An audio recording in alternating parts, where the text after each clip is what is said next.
warahmatullahi wabarakatuh. Perkenalkan, nama saya Febriati dengan NIM D1B1200111. Pada kesempatan kali ini saya akan mempresentasikan proposal penelitian saya dengan judul Pengaruh biochar alang-alang diperkaya campuran pupuk N dan ekstrak cair berbagai jenis rumput laut terhadap populasi mikorrhiza, pertumbuhan dan hasil kedelai pada tanah masam, di bawah bimbingan Bapak Dr. Laude Muhammad Hardoni, Kilowasit SPMSI selaku pembimbing 1 dan juga Ibu Dr. Insinyur Rahmawati Hasid MSI selaku pembimbing 2. Kedelai merupakan salah satu jenis tanaman pangan yang memiliki banyak sekali protein dan juga serat yang cukup tinggi.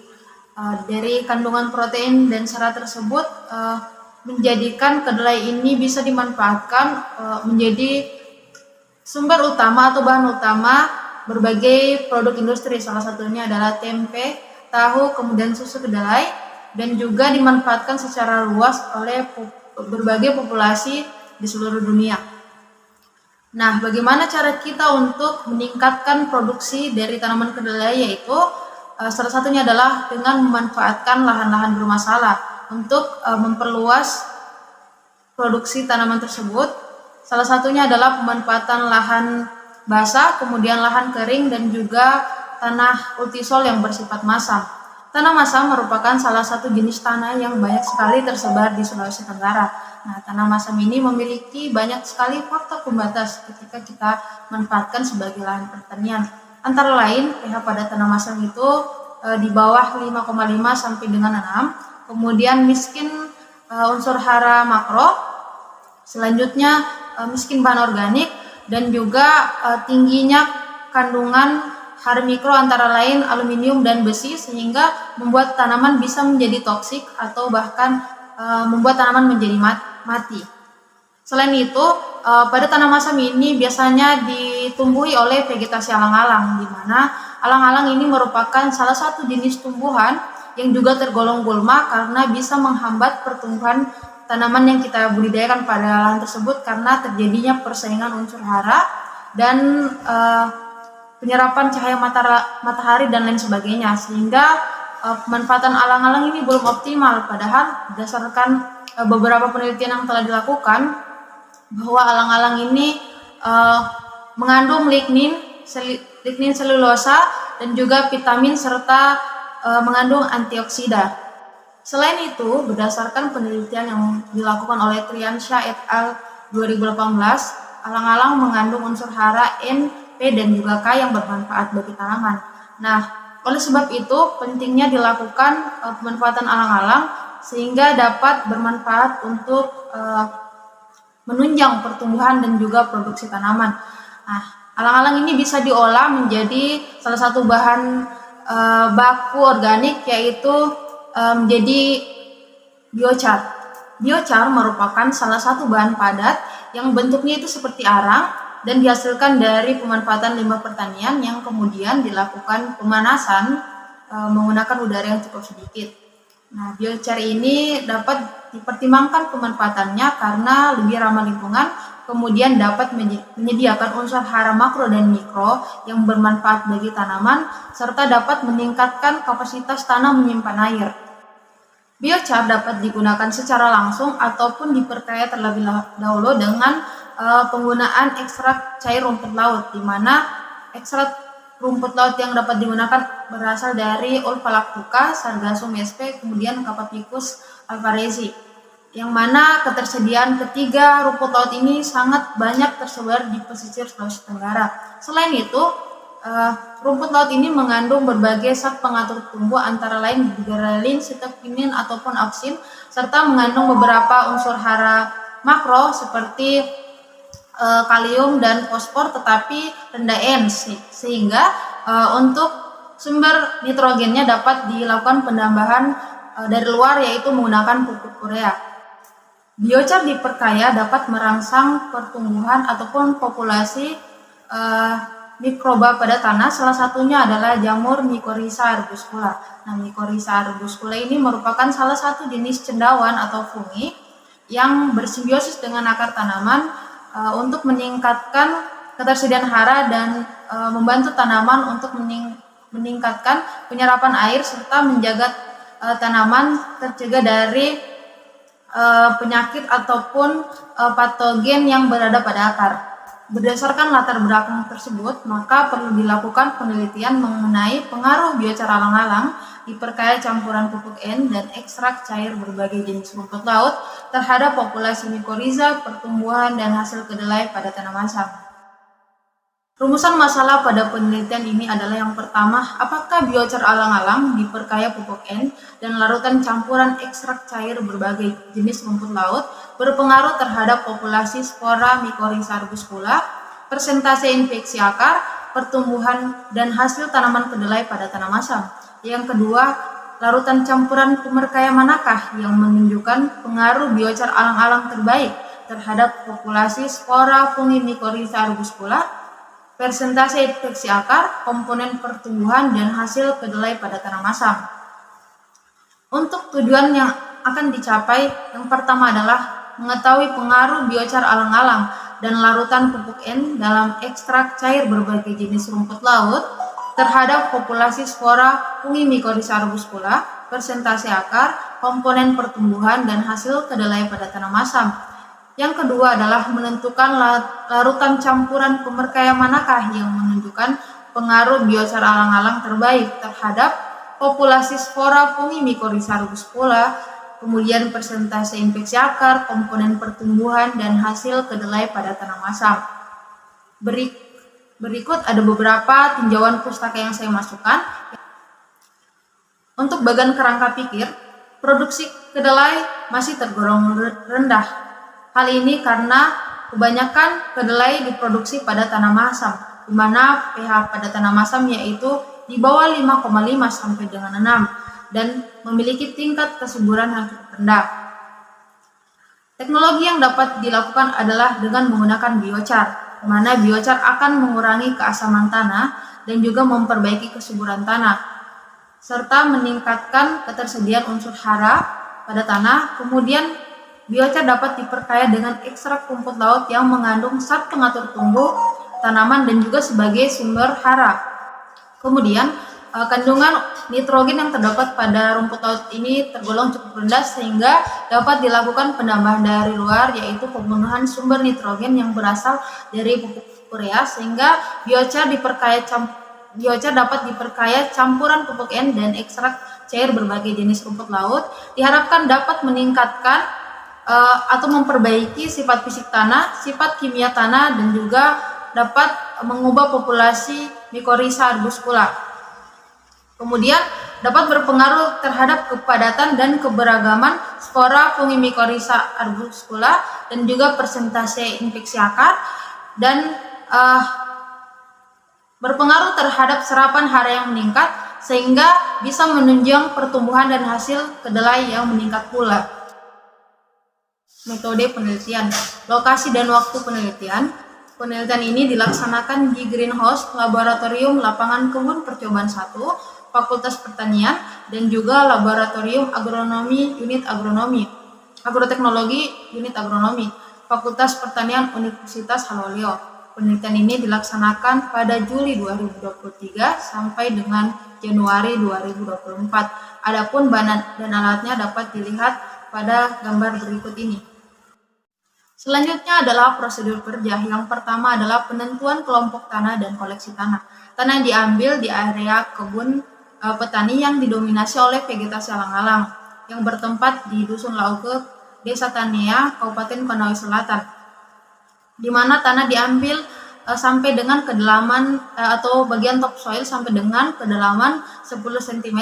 Setelah itu tanah dikering anginkan dan juga dibersihkan dari sisa dedaunan ataupun akar serta kotoran-kotoran lain yang masih menempel. Kemudian tanah diayak menggunakan saringan 5 mm per lubang. Setelah diayak, tanah ditimbang sebanyak 10 kg, kemudian dimasukkan ke dalam polybag. Setelah itu, tanah dipindahkan ke dalam greenhouse dan dijenuhkan menggunakan air sebanyak 10 liter per polybag dan diinkubasi selama 1 bulan. Prosedur kerja yang kedua adalah pembuatan biochar. Biochar dikeringkan terlebih dahulu di bawah terik matahari, kemudian biochar dipanaskan menggunakan drum pirolisator dengan suhu 300 sampai dengan 400 derajat Celcius selama kurang lebih 1 jam. Setelah itu, biochar dikeluarkan dari drum dan disiram menggunakan air. Nah, tujuan penyiramannya adalah untuk mencegah biochar ini menjadi debu. Setelah itu, biochar digiling menggunakan penggiling tepung dengan penyaring kurang lebih 2 mm per lubang. Setelah itu, biochar ditimbang sebanyak 2 kg dan dimasukkan ke dalam wadah kedap udara atau plastik kedap udara. Yang ketiga adalah koleksi rumput laut. Rumput laut Ulvalactuca dikumpulkan dari pantai pesisir Desa Tapulaga, Kecamatan Soropia, Kabupaten Konawe. Kemudian rumput laut jenis Sargassum sp dikumpulkan dari pantai pesisir Tanjung Tiram, Desa Tondonggeu, Kabupaten Konawe Selatan, sedangkan Capapicus alvarezi diambil dari area budidaya rumput laut yang terletak di Desa Tondonggeu, Kecamatan Abeli, Kota Kendari. Selanjutnya, ketika rumput laut ini dibersihkan dari benda asing yang masih menempel dan dicuci menggunakan air keran, kemudian dibilas menggunakan aquades. Penyiapan ekstrak Capapicus alvarezi dilakukan dengan memotong kecil-kecil Capapicus alvarezi yang masih segar, kemudian dimasukkan ke dalam blender dan digiling hingga membentuk semacam bubur. Setelah itu, rumput laut yang telah di blender dimasukkan ke dalam kantong yang terbuat dari kain muslin untuk memisahkan getah dari residu. Selanjutnya, ekstrak yang tertampung dimasukkan ke dalam wadah plastik dan dijadikan sebagai larutan stok dan diberi kode EKA atau ekstrak Capapicus alvarezi. Penyiapan larutan campuran nitrogen dan juga ekstrak cair rumput laut. Sebelum dicampurkan, terlebih dahulu dibuat pengencaran, di mana air suling dan ekstrak dicampur. Sebanyak 100 ml ekstrak rumput laut cair dicampur dengan 900 ml air suling. Sedangkan sumber nitrogen berasal dari urea 46%. Urea dilarutkan ke dalam ekstrak cair rumput laut dengan perbandingan 2 gram urea per 100 ml ekstrak. Yang ketujuh adalah penyiapan larutan campuran nitrogen dan ekstrak cair rumput laut. Biochar yang digunakan adalah 20% dari berat tanah, sedangkan konsentrasi tiap ekstrak adalah 10%. Sebanyak 2 kg bubuk biochar diperkaya dengan tiap perlakuan larutan dari campuran tersebut dalam perbandingan 1:1. Kemudian sampel biochar diambil untuk dianalisis. Prosedur yang ke-8 adalah aplikasi biochar diperkaya ke dalam tanah. Perlakuan biochar yang telah diperkaya campuran ekstrak rumput laut dan juga pupuk N diaplikasikan dalam polybag yang berisi 10 kg tanah. Kemudian, tiap perlakuan ini terdiri dari 5 percobaan. Pada 2 minggu masa inkubasi, 1 dari 5 polybag diambil untuk dianalisis, sehingga tersisa 4 polybag yang ditanami kedelai dan dipelihara di dalam greenhouse. Pada fase V3, V6, R5, dan R8 diukur komponen dan hasil tanaman, serta pada fase R5 diambil masing-masing 1 polybag untuk diidentifikasi atau dianalisis sampel tanah untuk mengetahui kepadatan spora Mycorrhiza arbuscula. Penyemaian benih dilakukan dengan melubangi baki terlebih dahulu, kemudian memasukkan media tanam berupa tanah dan juga pasir yang telah diayak dengan perbandingan 1:1. Selanjutnya, sebanyak 25 benih kedelai yang telah direndam menggunakan air selama kurang lebih 12 jam ditanam pada baki tersebut. Benih yang telah ditanam kemudian disiram secara perlahan-lahan setiap pagi dan sore hari.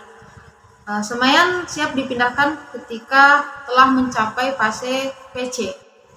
Selanjutnya adalah penanaman. Tanah yang telah diinkubasi selama kurang lebih 4 minggu dilakukan pindah tanam pada setiap polybag percobaan, di mana pada tanaman kedelai yang dipindahkan adalah tanaman yang sudah memasuki fase PC.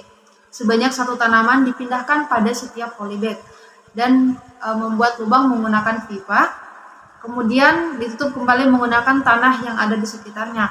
Tanaman yang dipindahkan dipilih berdasarkan ukuran yang seragam, Pemeliharaan dilakukan dengan penyiraman, penyiangan, penyulaman, dan juga pengendalian hama dan penyakit tanaman. Pemanenan dilakukan ketika kedelai telah mencapai fase R8, ditandai dengan polong yang sudah matang penuh. Pemanenan dapat dilakukan dengan dua cara. Yang pertama, mengambil polong menggunakan tangan, dan juga mengambil polong menggunakan alat.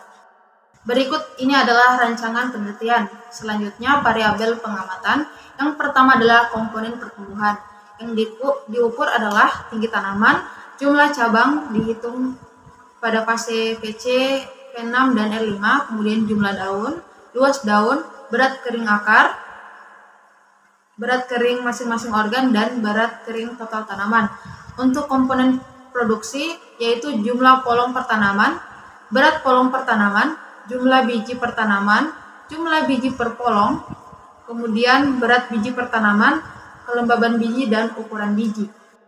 Selanjutnya adalah variabel pengamatan mengenai estimasi kerapatan spora mikorrhiza dan infeksi akar, dimulai dari ekstraksi spora mikorrhiza arbuscula, di mana pada fase 5 sampel tanah dikumpulkan dari rizosfer kedelai untuk tiap pot percobaan. Kemudian menimbang sebanyak 100 gram tanah dan dimasukkan ke dalam siper bag.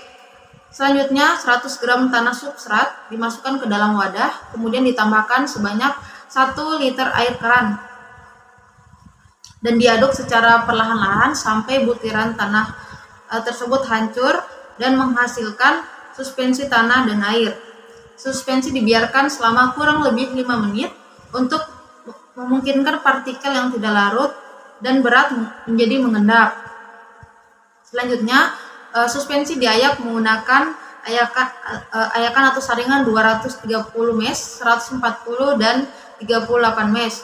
Tanah yang telah diayak yang tertampung pada saringan 140 dan 38 mesh kemudian dituang ke dalam tabung untuk disentrifugasi larutan gula. Selanjutnya menambahkan larutan gula sebanyak 20% dan juga 50% dan divortex. Suspensi kemudian dipindahkan ke dalam tabung sentrifus dan disentrifus dengan kecepatan 2000 rpm selama kurang lebih 3 menit. Setelah itu tabung diangkat dari sentrifus dan cairan dituang ke dalam saringan 38 mesh.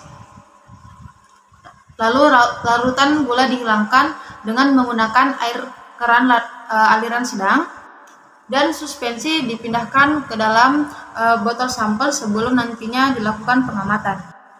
Yang kedua adalah menghitung spora mikorrhiza arbuscula. Sebelum spora dihitung, suspensi dipindahkan terlebih dahulu pada cawan bergaris, kemudian diputar secara acak agar sporanya ini menyebar lebih rata di atas cawan Petri. Kemudian jumlah spora dihitung dalam 30 bidang pandang yang berbeda, yang dipilih secara acak dengan pengambilan bidang pandang, yaitu melangkahi setiap satu bidang pandang untuk menghindari spora mikorrhiza terhitung 2 kali. Selanjutnya adalah enumerasi spora mikorrhiza arbuscula dilakukan dengan mengambil tanah sebanyak 10 gram di sekitaran perakaran tanaman kedelai. Selanjutnya tanah tersebut dimasukkan ke dalam wadah dan ditambahkan sebanyak 100 ml aquades. Selanjutnya suspensi disaring menggunakan penyaring ukuran 230 dan 38 mesh. Dan suspensi yang terendap pada saringan 38 mesh kemudian disentrifugasi menggunakan sentrifuge dengan kecepatan 4000 rpm selama kurang lebih 5 menit.